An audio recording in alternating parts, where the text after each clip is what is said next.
Bonsoir, good evening. Hello, darlings. We're here in Paris eating up the last of our Easter eggs.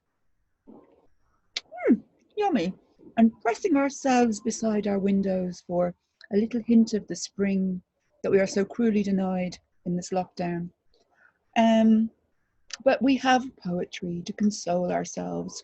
And tonight on the PLU showcase, we have as our featured artist, drum roll, May the Fire Get Higher. Oh, it just did. We have John Hicks, or as he assures me, his name is pronounced in Paris, John Hicks. Now, John has been in France for 17 years and he's living in the 17th arrondissement. Spooky, no? Anyway, what's even spookier is he has a trusty sidekick, a cognitive scientist and speculator of all that's not for sale. And this mysterious character can often be found at the Bordel de la Poésie. I said that so right. And his name is Dr. C.C. Calozum. I hope I said that right. Anyway, this is John's debut video clip extravaganza experience. And we have not only that, we have disappearing flowers, and we have a host of other lovely artists to keep our spirits up in these very strange times.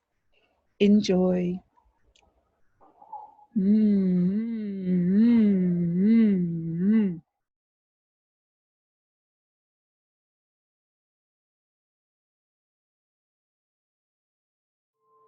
Shop shut, civilization as we know it gone. The streets of Paris, the city of love, deserted. No more luxurious aroma of coffee. No one to see the Christmas lights still burning bright. But me, I'm here. And let me tell you this. Dating is hard.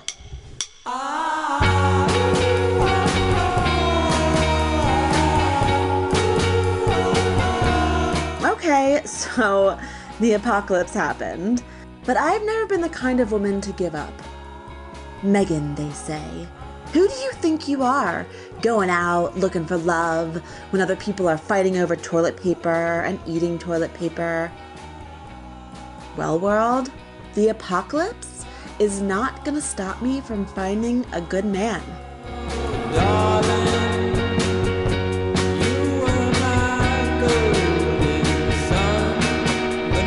Me and Tina still go out dancing on Saturday night.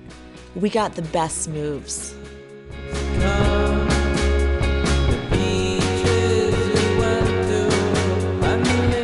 Internet dating isn't working out as I'd hoped. Annoying. But we gotta make the most of it. And you know what?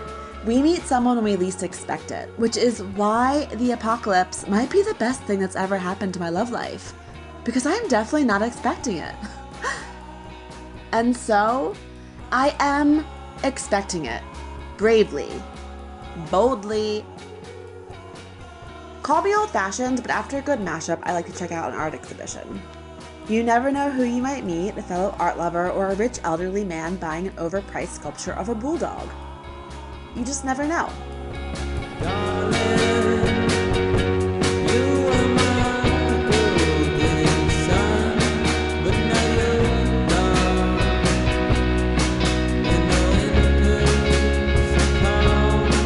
And don't get me wrong, I'm realistic about dating during the apocalypse too. I've got to keep my carbs and my competition down. And let's be honest, Tina's a pretty shit-hot dancer. There's some days when I think I'll never find the man I deserve.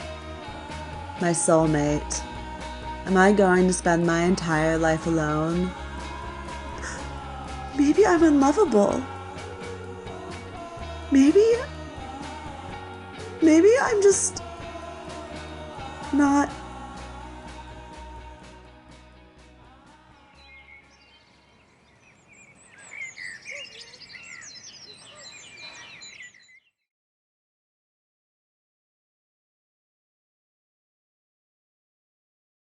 I'd like to read for you today 2 poems by one of my favourite writers, Edward Lear, who is the writer of nonsense. Okay, and I don't know why, but nonsense has always inspired me. So I'll read 2 poems. The first one is classic, is possibly one of his most famous, and it is The Owl and the Pussycat. The owl and the pussycat went to sea in a beautiful pea-green boat.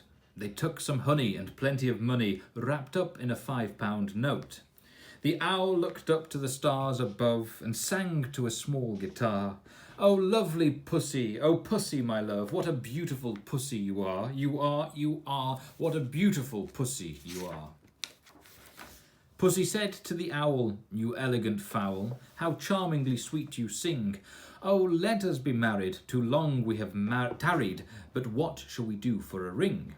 They sailed away for a year and a day to the land where the bong tree grows, and there in a wood a piggy-wig stood with a ring at the end of his nose, his nose, with a ring at the end of his nose. Dear pig, are you willing to sell for 1 shilling your ring? Said the piggy, I will. So they took it away and were married next day by the turkey who lives on the hill. They dined on mince and slices of quince, which they ate with a runcible spoon, and hand in hand on the edge of the sand they danced by the light of the moon, the moon, they danced by the light of the moon.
Nej, låt dem vara.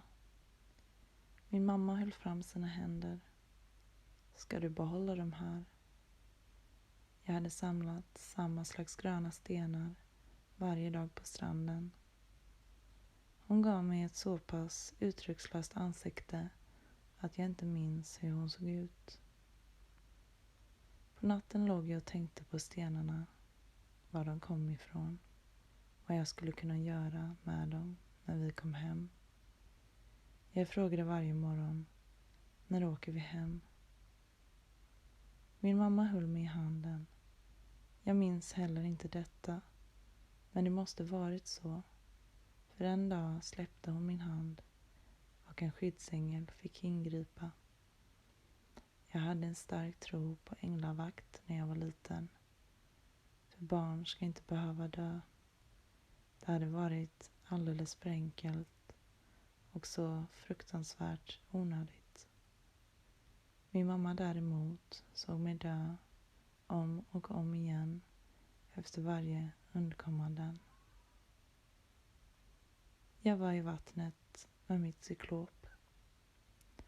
Tänkte på det enögda monstret ur de grekiska sagorna. Vågor guppade på min rygg. Jag var inte någon. Jag var vatten. Jag var ett par händer, de som syntes. Jag var ett par ögon som letade efter gröna stenar. Första gången jag såg min mamma gråta hade jag ätit giftiga bär. Det var en glädjens dag, för jag hade sett röda bär. Jag hade sett att saker började växa, vår till följd av sommar. Min mamma darrade och ringde ett nummer. Det är mitt enda minne av att mamma pratade i telefon. Jag la de gröna stenarna i en plastpåse, längtade hem. Jag förstod inte att trots ängslan över de ständiga ambulanssirenerna så borde jag uppskattat min tid på stranden lite mer. Men jag ville bara hem. Någon gång mycket senare var jag hemma. Jag letade efter en fotoram. Jag minns den som blå. När jag fann den var den turkos. Och det var jobbigt att hantera. Men sådan är barndomen när man inte sysslar med efterkonstruktion. Mina gröna stenar var inte alla gröna. Vissa var vita. Vissa var ljusblå. Några till och med bruna. Jag ville gråta för de var så otroligt små. Och det var så många som lossnat. På natten låg jag och tänkte på ramen. Vad jag skulle kunna göra med den. Jag tänkte på ramens turkosa färg. På stenarna som lossnat. Jag frågade mig morgonen därpå. Vad var det han tänkte sig egentligen?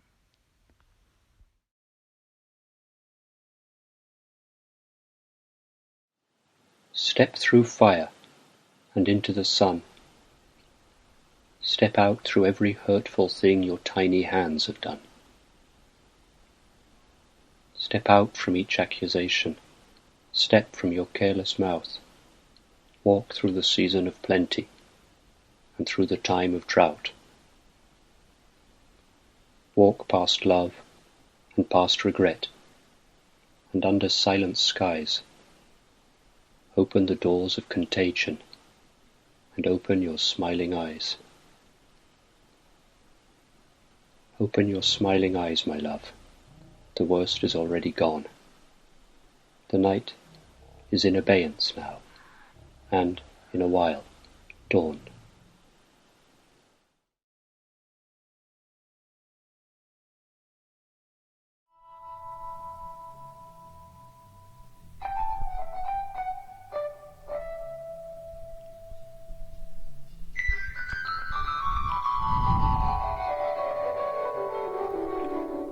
Action Philosophy by Michael McClure, translated by الحبيب لوي.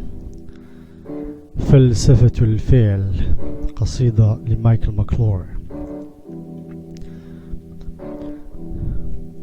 أفضل الحكومات تلك التي تحكم أقل.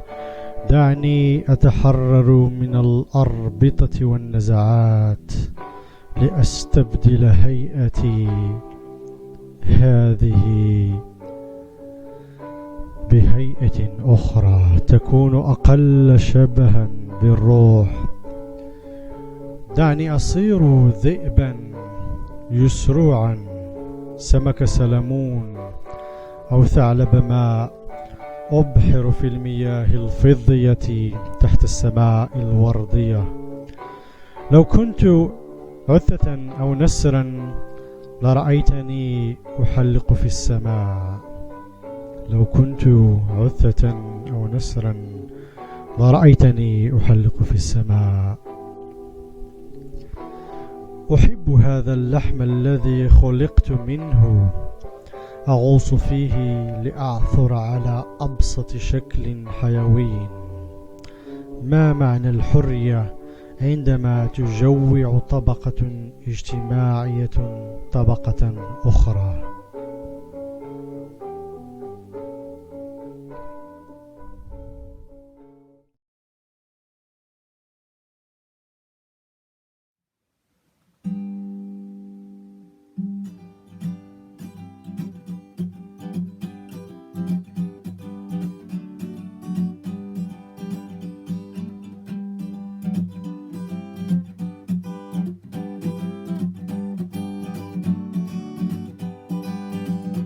Say, hey, you don't have to be me, you don't have to be me, but boy, you need to talk. Oh, I say, hey, you don't have to be far, you don't have to be far, but come and take a walk. Cause you've been hiding, and it starts to show, and you've been hurting, but you're not alone, and you can all just let it go. This much I know, you don't have to be me, you don't have to be me, but boy, you need to talk. And I say, hey, you don't have to be far, you don't have to be far, but come and take a walk. Cause you've been cursing on everyone, and you feel tired all of the time, and I can hear it in your sigh. Give it a try, you don't have to be me, you don't have to be me, but boy, you need to talk. Oh, I say, hey, you don't have to be far, you don't have to be far, but come, let's take a walk. Now all of your pain, all of your sorrow, all of your worries, and the one that you borrowed, this burden you carry, this weight on your shoulder. When your soul is weary, the dull in your color, I can't make you change your mind, but I could listen for a while. I say, hey, you don't have to be me, you don't have to be me, but boy, you need to talk. Oh, I say, hey, you don't have to be far, you don't have to be far, but come, let's take a walk. Well, you've been searching for something more, and you've been sinking 2 feet from the shore, and the horizon is so wide. Give it a try, you don't have to be me, you don't have to be me, but boy, you need to talk. Well, I say, hey, you don't have to be me, you don't have to be me, but boy, you need to talk.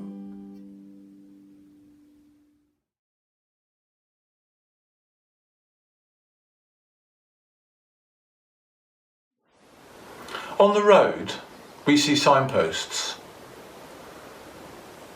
They don't tell us where to go, they just show us the way, should we be so inclined. And on the way, we meet people. They open our minds. Like signposts, they don't tell us what to do. We just have to listen and then decide.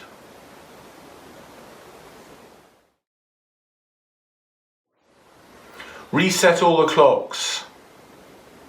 Put your phones back on. Shout from the rooftops, he is dead. He is not gone. Bang a gong. Let off a glitter bomb. Beat loudly on that drum, for there is still good work to be done. And let the mourners come, in floral shirts and summer dresses, painted nails and smiling faces, for make no mistake, today we're here to celebrate. And for Christ's sake, give that dog a juicy bone, so we can howl at the moon. Too soon! And all together, as one. He is dead. He is not gone.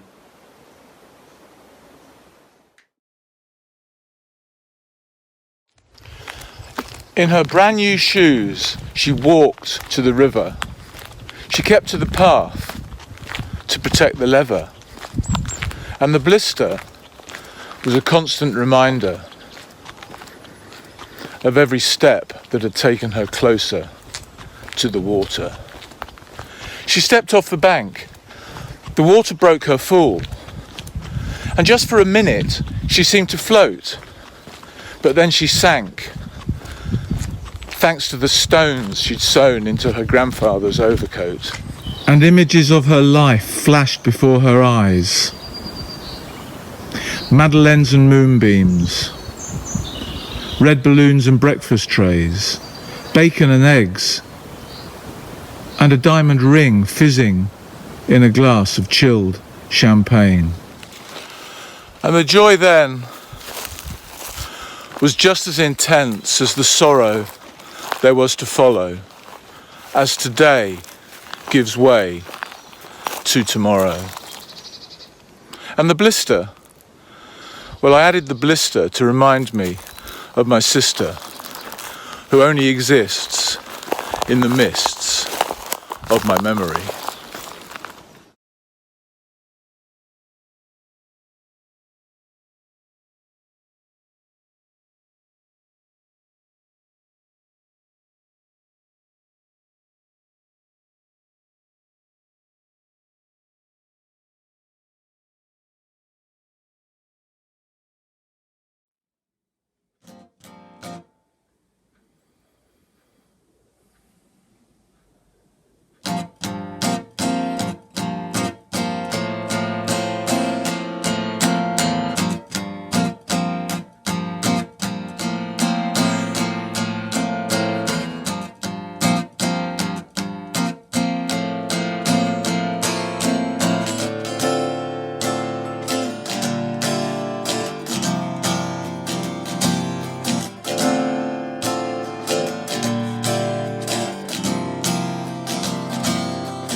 Can't see any streets, not even in the dark. No map cuts through the damp air. Are you here with me? Could we soar through the night and ignore the laws to fly? Go somewhere.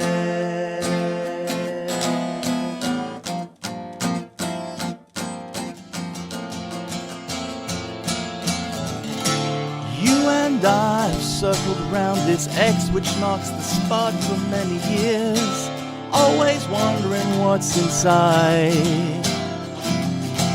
Hang your jacket on the door, throw your shirt on the floor, it's like being born alive on a surging Easter tide.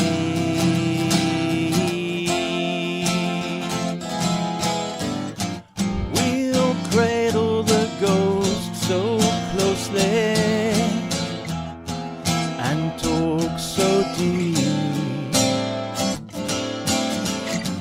Watch ancient stars exploding and sleep.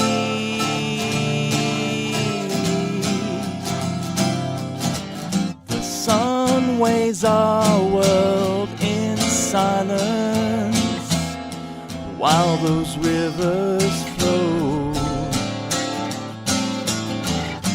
Renews our fragile license, or lets it go.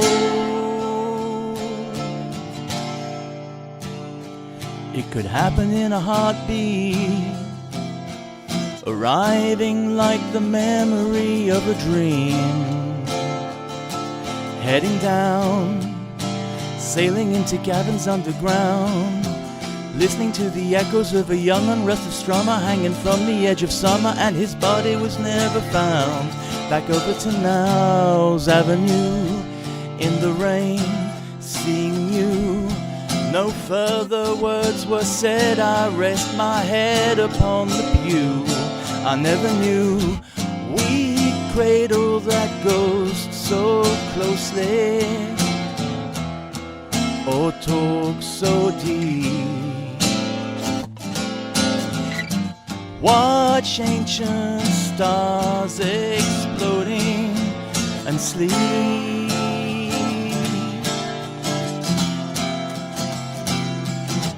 The sun weighs our world in silence. Feel it in your feet. Between the great horizons we'll meet. Yeah, we'll meet.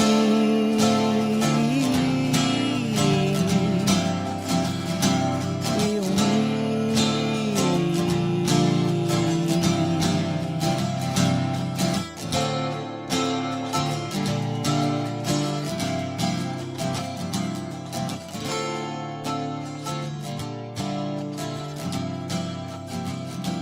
It's strange to think that just below your feet, that is quite close and hardly far away, begins the realm where time and all times meet. Miraculous. All days become one day. Whereas we've always thought of Kingdom Come as being something far removed, a thing of quasi-fiction, or at best, the sum of many repetitions on a string. While hanging on that taut line, our star lets spin 7 spherical yo-yos, walking these dogs, upon one of which we are, as yet unaware that just beneath our toes, reintegration furls and then unfurls the greatest plan, the planetary world.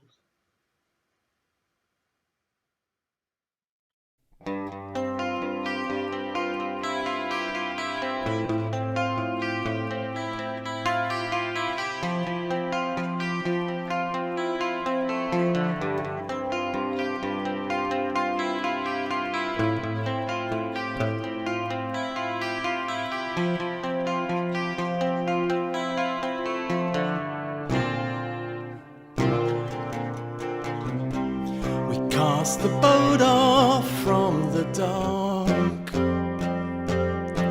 We could see the village hall, the flowers and the clock, until we reached the waterfall. Then everything's a hazy blur, passing down this course inside. January's river sends a shiver down your spine, where you could find between 2 stars a heaven without end. What you left behind on the path, waiting round the bend, somebody's watch chimes in the dark. Enemy or friend,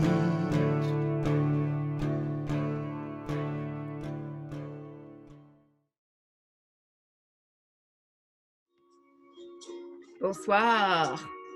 I hope you had a good break. I had a mild ukulele-related accident during my break, but at least I didn't electrocute myself, and hopefully I will be disaster-free for the next few minutes. Touch wood. Ouch! Oh, that hurt. I hope you enjoy part 2, and I will see you very soon. À bientôt. Bonne séance. Does that mean talking to ghosts? It might do.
colors, pens, age, not decay, but maturity.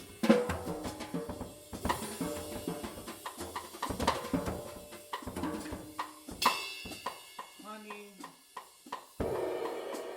rainforest, weather.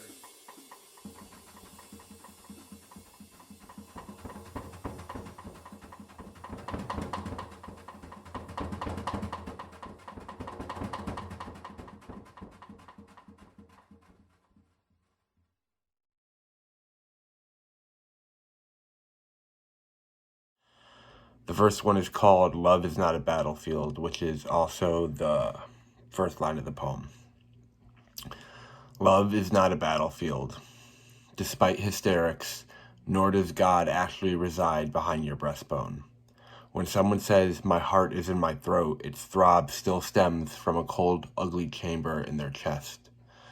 I never speak so clinically about your heart. Even on sunless days, its arrhythmia is musical, bends and bleeds with the rain's cadence on the skylight. Once, the skylight leaked for a week. This isn't a metaphor, but a reminder of your own slow trickle.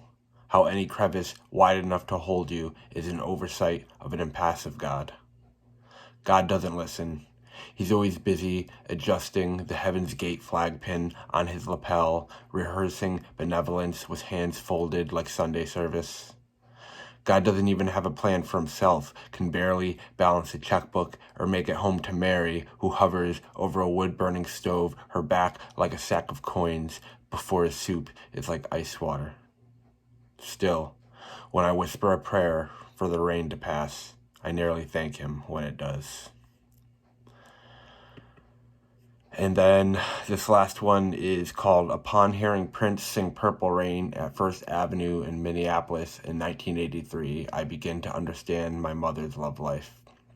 And it begins with an epigraph, which is a line from the original version of Purple Rain that was taken out of the album version. And it's, I don't want your money, no, no, no. I don't even think I want your love.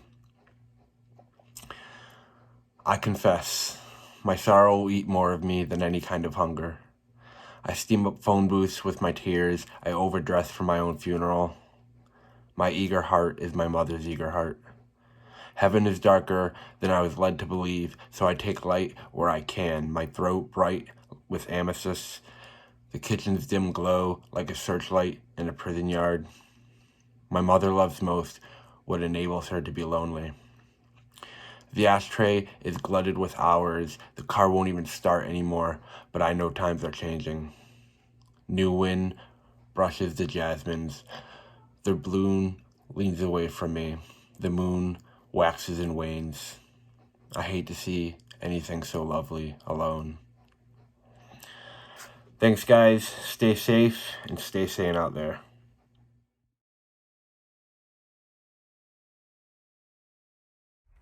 Oh, for fuck's sake, Doug. There you are. I've been calling for like 12 hours, dude. I suppose you didn't hear me banging on your door either, asshat? Instead of letting me into the nice, safe house, I ended up running all over Paris with fucking skeletons chasing me. Well, obviously you're pissed about something. So instead of telling me what it is, I gotta fish around for 20 minutes like you're some kind of chick. Okay, fine. Are you still pissed off about that time you got married and I was your best man and I puked in the limousine and they couldn't get the stink out? Well, maybe you're pissed about that time my mom found the bag of weed in the closet and I told her it was yours and the police arrested you? Ah, what about that time back in grade 12 where I didn't study for the calculus exam and I cheated off your paper and the teacher caught us and we both flunked? Or maybe you're still mad about that time when we were 16 and we were both chasing after the same chick and I told her that you had AIDS? Well, when I take a second in the middle of this crisis to look at the debit sheet of our 20-year-long friendship, Doug, I don't see anything that says, hey, maybe I should throw my best buddy out in the goddamn street in the middle of a fucking skeleton invasion so that he gets chased around by those bony bastards with their gross clutching fingers. Dude, I never fucking touched your sister. That is a disgusting rumor. How long we known each other? She's basically a sister to me too. It's called out of fucking bounds, Doug. I might not be the most awesome person. And yeah, I gotta admit this whole skeleton invasion thing is sort of my fault. But I would absolutely never, not in a million years. I swear on my father's grave. I swear on the Holy Bible. I swear on the... Alright, fine, I fucked her. But what the hell was I supposed to do? She was ready to go, and yeah, you were right there on the couch, but whatever, you seem pretty asleep to us. It's called consenting adults, Doug. You know what, this is bullshit. You can't throw your best friend to the fucking skeletons for a sister bang. That's a slap on the back of the hand type of shit, like, oops, I owe you a six-pack. You know what, this is just fucking jealousy, Doug. You've been creeping on your sister for 20 years, you goddamn repressed bastard. Oh, shut the fuck up, Doug, you perverted hypocrite. You're probably dreaming about your sister right now. Have you been out on the streets, man? Shit is completely fucked up. There's like no one. The skeletons have been nabbing everyone and hauling them back to the goddamn catacombs. And I don't know, maybe eating them or something. Well, how the fuck should I know how they eat people with no guts? All I know is those dickless bastards are chasing me all over the place. I'm in the fucking forest. I should never have dripped some blood on that fucking skeleton head, but now those scrawny fuckers seem to want the rest of it. Dude, you don't gotta worry. I already figured out the plan. I'm gonna come over to your place. We grab all the fucking beer and we stuff it into your trunk. Then we hit the goddamn road. We get the fuck out of Paris until all this shit blows over. Just you, me, the beer, and your sister. We're gonna fucking start a new life out in Normandy or some shit. Hey, Doug! Oh, for fuck's sake, man. What an asshole.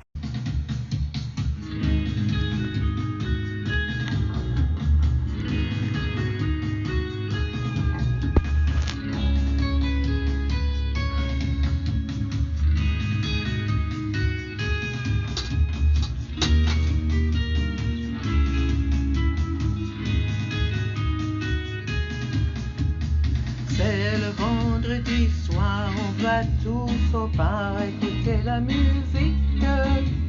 Qu'on arrive tôt ou tard, on se retrouve au bar, les copains et copines. Qu'on arrive à moto, à pied, à vélo, en bus ou métro, on va au bar. On nous dit qu'à minuit, il faudrait que ça s'arrête. Mais le groupe a son plein, le chanteur a du tête.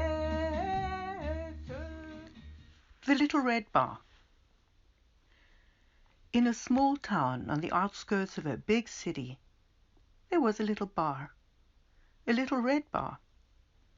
It could be seen from afar as it was on a slight hill and stood out into the street a little, and it could sometimes be heard. It could mostly be heard on a Friday night.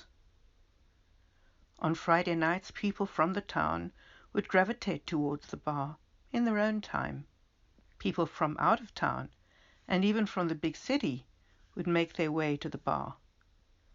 They would arrive on foot, by car, by bus, on their Harley-Davidsons, alone or with a partner. Was this bar better than others? With a wider range of drinks? Cheaper? Was it more comfortable? Did it have better food? Because indeed it was also a restaurant. Did no one want to cook? Was it famous? Was it well advertised? Was it the only one in the town? Was the food good value for money? Well, some of the above doubtless. Perhaps sometimes a combination of two. But the real attraction, its secret and raison d'être on a Friday night, was despite all the possibilities, something rooted way back in time, something going back almost 60 years when it came to our attention. The first notes on an electric guitar of a rock and roll band. The notes that jolted people out of their classical piano classes. The notes that sent people rushing to their transistor radios at 5 p.m. on Saturdays. Those notes that created a generation and bound them together. Those notes continued to exert their magic power and to bring people together from far and near. In this little red bar on a Friday night, people would gather, and little by little would bond around the barman, look out for each other, ask after one another, support their favorite groups, buy each other drinks, talk over the loud music or between tracks, gather outside for a cigarette, pour out their hearts over a lost one or somebody ill, join in political solidarity against exploitation, revive moments of joy at hearing their heroes perform, or lament at having had to let them go. Then, one night, with no warning, a message carried by a voice booming across the quietening night sky. Everyone must return to their homes. There has been an invasion. No one is safe outdoors. If you are not in your homes right now, turn around and leave. There is no choice but death. The little red bar trembled, watched its friends leave one by one in disbelief, and pulled down its shutters. 60 years music had just gone silent. For how long? C'est le vendredi soir, on va tous au bar écouter la musique. Qu'on arrive tôt ou tard, on se retrouve au bar avec ou sans fric. Car c'est ici qu'on vit, qu'on chante et qu'on rit le vendredi soir, ici au bar. Mais une nuit, on entend une drôle de voix qui crie. Il faut rentrer chez vous, il y a la maladie. Et elle guette où vous êtes, elle ne pardonne pas. Ici ou là-bas, il faut rentrer. Rentrer chez vous, chacun chez soi.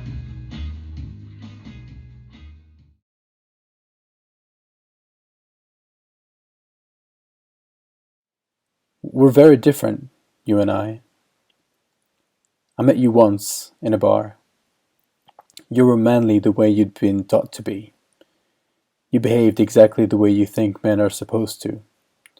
You're quiet, tough, and firm. Self-assured, distant, and busy. You were the owner of the place. I was your customer. You were sitting down, sternly looking over crosswords, when I asked for a café crème. You barely looked up at me. Got up, and seconds later, very efficient, you put my beverage on the 10 counter. I said, "Thank you." You didn't reply. You're the type of man who, when talked to, has the ability to act like the person in front of you never spoke. I know you aren't deaf, because I heard you laughing real hard with a bunch of your friends just minutes before. Another person came in, apologizing for having to use the toilet. You didn't look up from your newspaper. You simply said, "To your left," and continued with your reading. You're the type of man who goes about his duty with no complaints and no questions asked. You're the type of man who can take a hit. You know, the type of man who doesn't say much but talks loudly. The type of man whose laugh sounds like an uproar, who calls on people with vigor. You're the cigarette smoking while looking in a distance type. We're very different, you and I. Do I wish I could be more like you? Pretend I didn't hear? Be able to speak my mind without feeling like what comes out of my mouth is absolute rubbish? I guess I do. So I wrote a piece about you.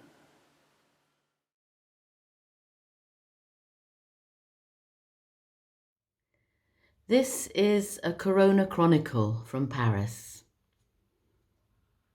I wake up at dawn, shower, put my t-shirt on inside out, realize it doesn't matter. I won't be meeting anyone today. This is solitary confinement, except for friends popping up in little Zoom boxes on the computer screen. It's been weeks and weeks now, and not really an end in sight. I go outside with my t-shirt inside out for my authorised 1 hour's exercise a day, clutching my certificate for the police with the date and the time neatly marked. Another gorgeous spring day.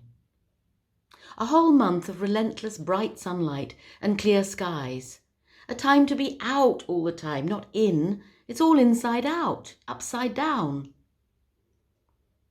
I live right in the heart of Montparnasse, in the centre of Paris, normally a bustling, festive, raucous quartier. Now there's not a soul. But in the street most of the windows are open to let in a maximum of air. Bits of bodies poke out of each one. Here, a pair of brown feet sticking out beyond the window ledge. There, a slouched back being warmed by the sun. Here, a pair of elbows. There, a wistful pale face, like a ghost leaning towards the heat. These anonymous bits of bodies make me think of a Picasso portrait. Dismembered. We are all in bits. What will it be like when we're put back together? In a TV interview, a journalist says, "We can't go back to normal. Normal was the problem." Well, this terrible virus that's choking people to death in hospital corridors around the world, that's denying loved ones the right to say goodbye, will it also be the agent that strips us back into our true being, that gives us back our true values? A high-flying executive who narrowly escaped death from the virus is filmed in his garden, tenderly caring for his plants, his new passion. A grounded airline pilot is working on a chicken farm collecting eggs. He says he might make it his new career. Is COVID-19, as well as killing us, giving us the keys to a new and stripped-down system of values? I remember a trip a few years ago to Outer Mongolia. In my mind, I'm back there in the Gobi Desert. There are bones everywhere, piles of bones. Shin bones of horses, skulls of yaks, jawbones of goats. Sometimes just there, lying in the middle of this moonscape, bleached white by the sun. Sometimes they're made into neat little piles and tied up with bright blue cobalt rags fluttering in the wind. "Why do they leave all the bones?" I ask Oogie, our guide. "To remind us of our birth," he says. "Birth?" I say. He tells me that in the culture of the shamans, birth comes only after a stripping down. Only when you have become a skeleton, he says, can new flesh grow on your bones. I like the idea. It stays with me over the years, even as I run from place to place, jump on trains and planes to islands, to deserts, to mountain ranges. I think of the skeleton, the pile of bones. But it remains a thought skeleton. I will not become a real, rattling, bleached white skeleton. No way, Jose. Not unless I have to. And now, I have to. The time has come. I'm stuck with myself day after day. Nowhere to run to, nowhere to hide. Lockdown, solitary confinement, a plague outside, a prison within. Certain essentials run out. My once red lipstick lips get dry and pale. I look in the mirror and see the stripping away, the end of the artifice, the beginning of the bones. I think I can hear my ghost skeleton jangling in my sleep. It sings, "Look at that stupid girl." It opens its bony fingers and throws images at me like confetti. The woman weeping into her pillow, heartbroken for the unfaithful lover. What was his name? What a waste of time. The strutting performer on a tiny stage, desperate for applause. The nerves, the grease paint, the lights, the terror. What was the name of the play? Then the skeleton stops, puts a finger to its mouth, and remains silent. I hear in the quiet my footfall on fields, my skin cold with the dive into the mountain stream, my eyes round with wonder at dawn, at the fading of the moon and the rising of the sun. That was all it was ever about. The skeleton fades with the sunrise. I go about my day as slowly and quietly as the morning light that creeps into my room. I can hear the wind in the desert that blew me into being and will bleach me colourless at my end.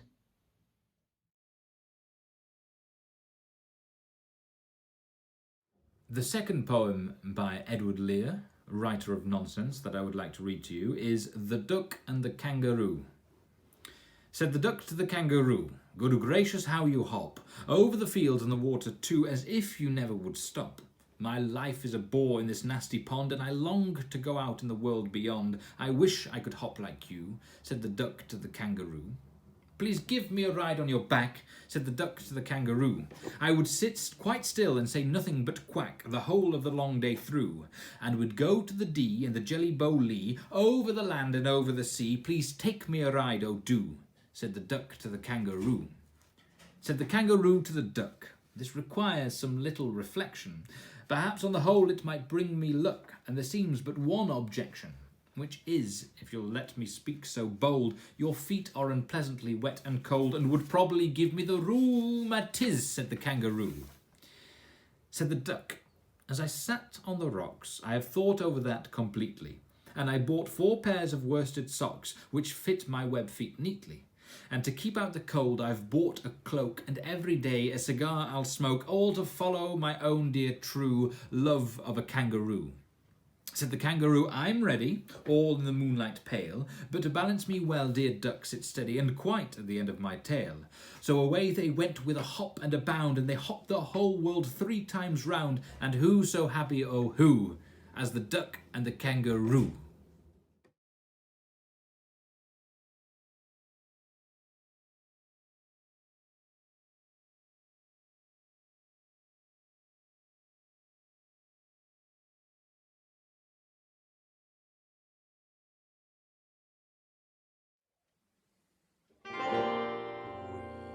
Wait a little time.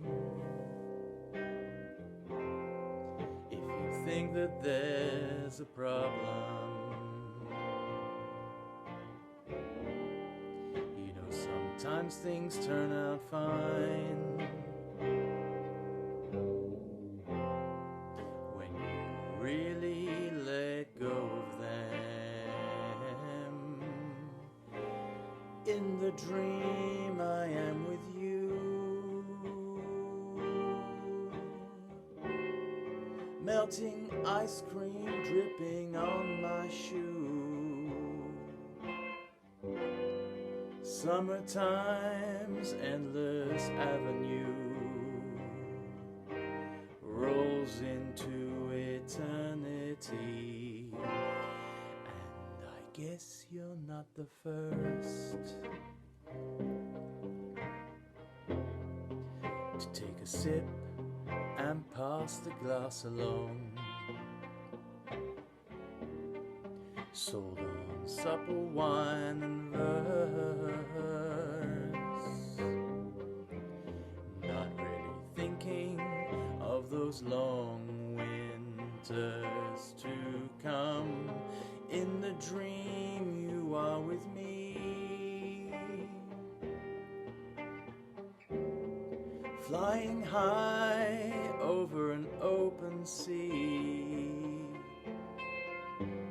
Reason tries to cover reverie, catalyze what eyes can never see. But what has to be.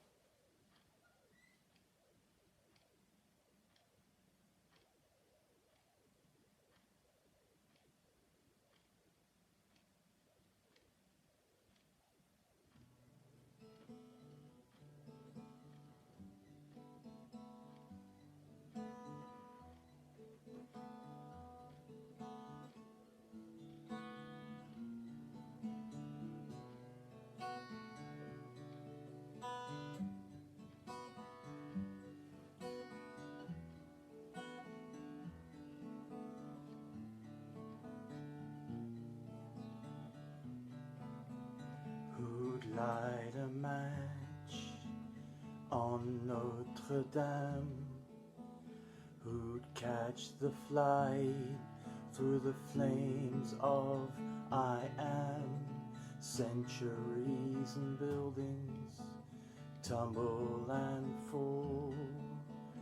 We were just children and they were so tall.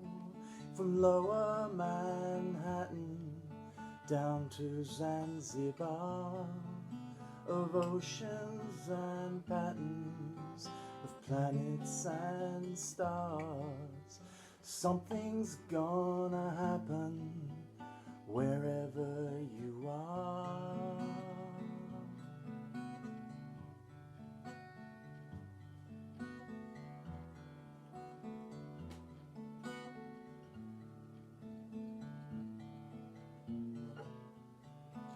What about those islands rent in two?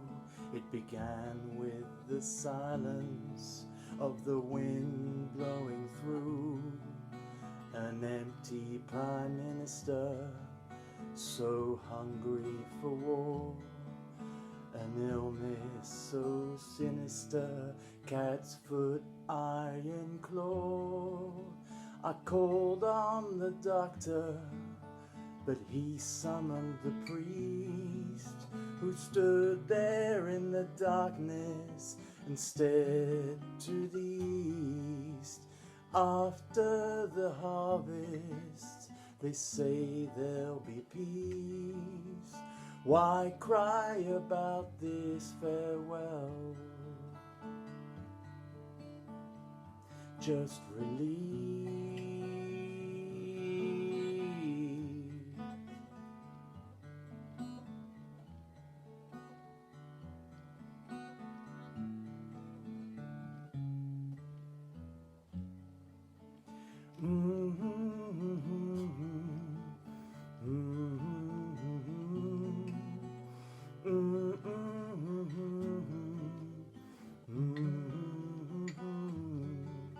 And after the harvest, they say there'll be peace. Why cry about this farewell? Just relief.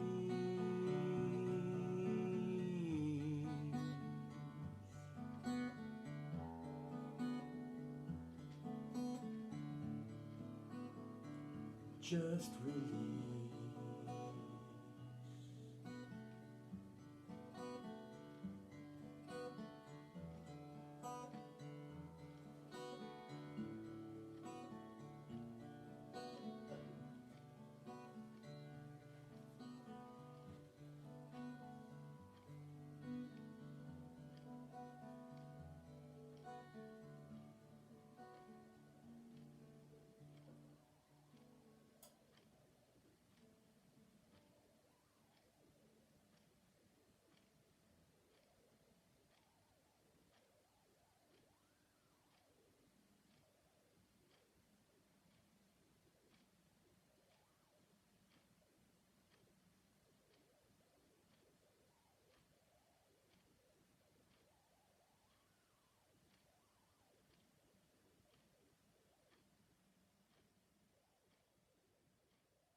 Alors, mes amis, it's over. The show is over. We're putting on our coats and pretending that we're standing outside Culture Rapide in the cold because we've let down our hair.